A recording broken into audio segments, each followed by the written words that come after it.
高雄凤山今仔日早时有一个女性和一个男性送暗棍，伊个男朋友赶紧甲伊阻挡，而且报警，加在送病院了后无危险。这个男性疑似精神无稳定，是强制送病院，警方是以刑法妨害自由罪移送地检署侦办。穿乌外套的查甫人从起里攻击女子，和勇敢的厝边为更加歹过。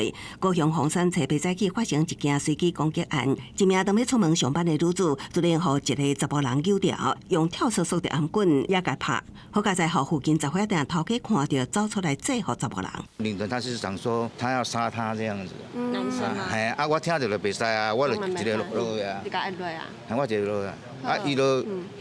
他就这样子抓住他嘛。这黑色的东西就我家门口，他就冲过来，然后他现在拿绳子绑我，然后我看我不知道会不会被他自己当着我就死，抓他那个绳子。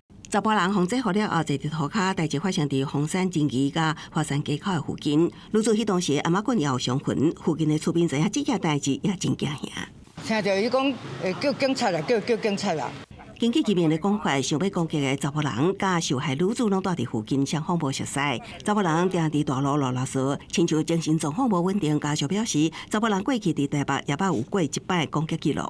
之前有一次啊，可是后来就没有了。他好像跑台北攻击。被害女子表示，当时走在路上，突遭该男子欲以绳子的头，并徒手殴打女子身体。身旁男友及路人听到求救声，上前合力压制，并报警。